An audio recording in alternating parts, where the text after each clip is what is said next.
This is a very important update to add context to the military threat President Trump made against Nigeria on November 1st, 2025. What I'm going to do in this video is share with you a request Nigeria made to the Trump administration earlier this year. The fact that the Trump administration is yet to approve that request, and yet Trump is accusing Nigeria of doing the same thing Nigeria is asking the US to help Nigeria to deal with. Anyway, if that sounds confusing to you, relax. I'll break it down for you. My name is Enebi Tony. I'm a Ghanaian writer who lives in the US. On this channel, I talk about foreign policy and trade-related issues. If intellectual conversations is what you are into, subscribe to this channel. Now, let's start it this way.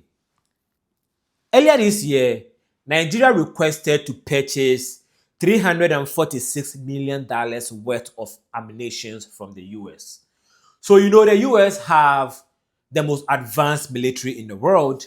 So, the US military have the most advanced ammunition in the world.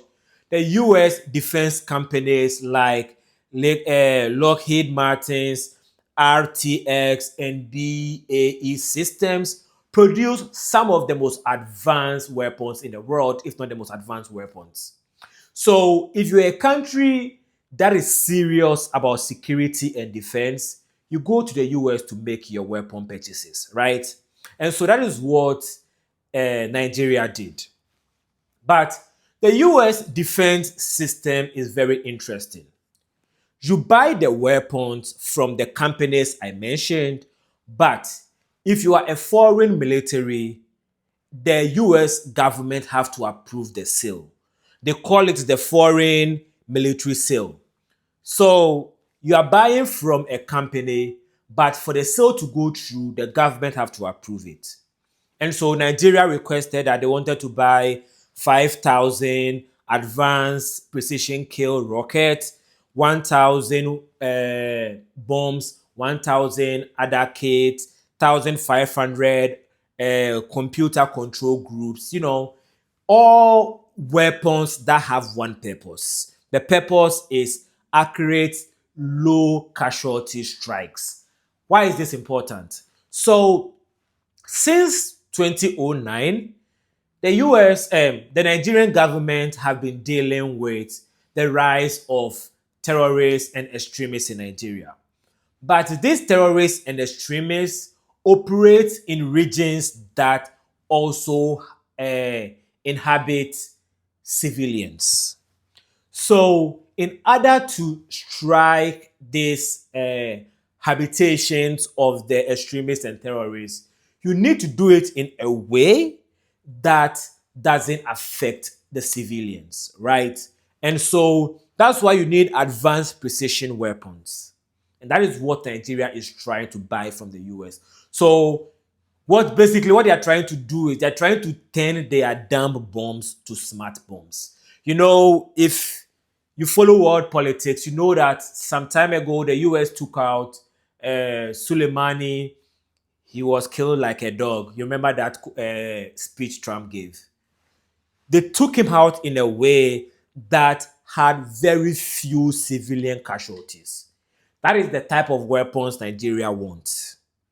And say what you want about defense and security, but if you're somebody who cares about the world and world peace, you know that defense is important. So you need the best weapons in defense, right? So this is what Nigeria wanted. So they made a request. And on August 14, or by August 14, 2025, the Defense Security Cooperation Agency. So the Defense Security Cooperation Agency is an agency under the Department of War in the US, as it's now called, that ensures that weapon sales to foreign government or foreign militaries goes through the right process, and the foreign military who is buying from the US is not one that will be dangerous to the US. You understand? So the US will not sell weapons to, say, North Korea. So this agency is in charge of that. So on August 14, 2025, the Defense Security Cooperation Agency approved the sale or announced that the State Department has approved the sale. What they said was that the weapons are going to be used legitimately to fight terrorism, protect civilians, and stabilize West Africa. So they were saying that indeed Nigeria is not going to do something nefarious with these weapons. This was on August 14th, 2025. But when the executive, what's the name? Separation of power. We have executive, legislature, and judiciary. Usually, the judiciary doesn't play any role in foreign policy in America. It's usually the executive and the legislature, right? So the executive have approved. So basically, Trump's people have approved. And then the next phase will be the legislature, Congress. And so Congress, under the US law, has 30 days to approve or reject the request. So what that means is that from August 14th to September 15th, Congress was supposed to have approved the sale. And then Nigeria will start the process of securing their weapons, right?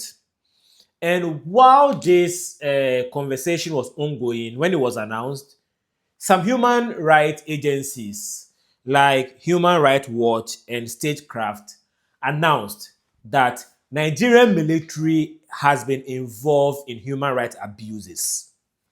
I'm not going to defend the Nigerian military here. I'm from West Africa. I know West African militaries do abuse human rights. There is an ongoing case in Ghana right now where a military person beat a shop attendant for no reason. So, of course, yes, Nigerian military cannot deny having some human rights abuses under their watch. But that is not the issue here. The issue here is there is a law or a section of an act called the Foreign Assistance Act that mandates that the US Congress should not approve sale of weapons to countries with bad human rights record. And based on the US government's determination, Nigeria is a country with bad human rights record. But that shouldn't be a problem. You know why? The US have sold weapons to countries with worse human rights records without enforcing that section of the act. If you know world history, you know the Iran-Contra band. President Ronald Reagan found a way to sell weapons to, at the time, an enemy of the US. There are so many countries who have so bad human rights record that we can't even mention. I don't want to mention any other country, but you know them, that the US have sold weapons to. So why is the US singling out Nigeria now? I don't know. And so at the end of October, it is almost clear that the US does not want to sell the weapons to Nigeria or approve the sale of the weapons to Nigeria.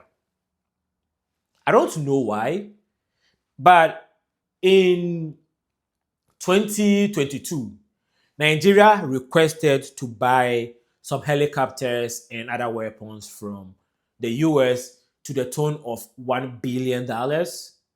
It took 2 years for the US to approve the sale for it to go through. So Nigerians got their helicopters and other weapons in 2024. And it has helped Nigeria in their fight against terrorism. So these weapons are supposed to also go and continue with the help, right? What I'm trying to say is that the US have been dealing with Nigeria with some iron hands. And so I'm hoping that on Tuesday, when President Tinubu arrives in the US to meet with Vice President J.D. Vance to talk about whatever debacle have been unfolding between the US and Nigeria over the weekend, he will be able to ensure or get J.D. Vance, who is the president of the Senate, to approve the sale. J.D. Vance is the vice president of America, but he is president of the Senate. So my point is, I'm holding my fingers crossed till Tuesday to see how things will turn out. And I'm hoping that things will turn out positively for Nigeria, because Nigeria really needs these weapons to deal with terrorism in Nigeria. That's what I wanted to share with you. And even before I leave, I want to say this. This week, I'm going to have a series I'm going to call Trump in Africa. Here is why. In his first term from 2017 to 2020, Africa was non-existent in Trump's foreign policy agenda. I think she's the first lady.